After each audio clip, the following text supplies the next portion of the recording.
This comment was left on a video where I talked about how we collectively, you guys, were able to raise over $30,000 for elementary school children who had lost their single mother.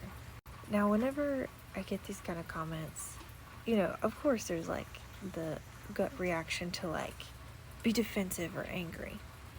But what my natural second feeling is wanting to psychoanalyze the kind of person that feels this way.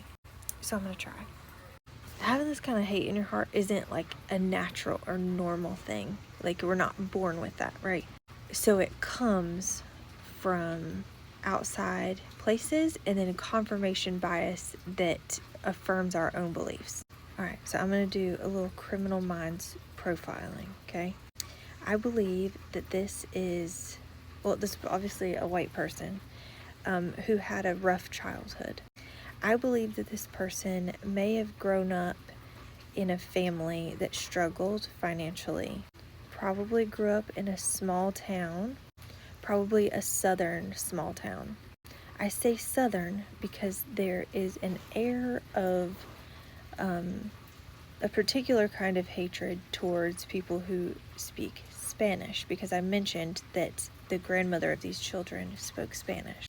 And southern towns are more likely to have Spanish-speaking people living in their community. I believe that this person feels entitled to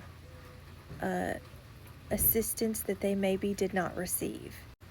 And I believe that someone in their family or community blamed that on other people taking that assistance from them.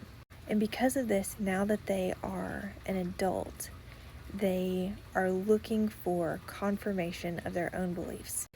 So they're going to watch things like Fox News. They're going to be voting politically because of what they believe are people milking the government. So when we're born, the natural thing as a child is to want to play with friends, right? And the natural thing is to play with any friends. The not natural thing is to segregate ourselves from friends that maybe don't look or sound like us. That is a taught behavior. And because it's a taught behavior, it's not something that's taught overnight. It's something that happens over time. And over time, with confirmation bias and surrounding yourself with like-minded people, you can get to an extreme point where you watch a video about orphaned children who have gotten financial help to help them through what they are about to experience in life, having no parents, and thinking, I should have got that. Because that's not a normal or natural reaction to hearing those words. Another part of my criminal profile is that this is a very lonely person, because they commented a few times on that video to me and to others with comments that scream, please pay attention to me. I told you that my first initial reaction whenever I get comments like this is to be angry or defensive, and it's only my second reaction that goes to psychoanalyze them. So I did hit the backspace on my original comment that said, what the fuck is wrong with you? So after I read through those other comments, and I saw, man, this person has obviously been through some stuff, and they're very, very angry, and they're very, very sad, and they're very, very lonely, and they need buddies to talk to them. That's whenever I began to psychoanalyze.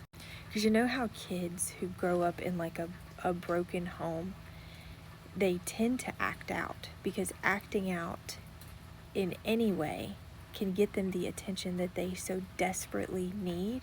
Those children grow up to be this person. And that makes me big sad. Michelle will probably tell me I'm so off. I think I'm very on. So I'm not going to be mean to you. I'm just going to say I'm very sorry. I'm very sorry that you felt that you needed some help growing up and you did not get that.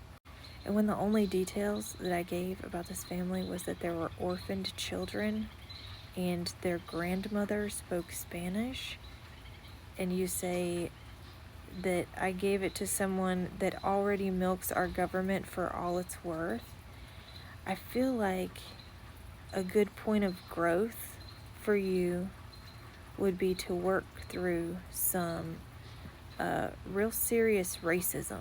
Also, great point of growth, okay, would be to take your TV remote and turn off Fox News, okay? Just turn it off, turn all of it off, okay? Do what I'm doing. Sit out on a porch, watch some chickens, okay? Chickens are a great stress reliever, all right? Look, I got one right over there laying an egg for me for my breakfast. Thank you, Helen.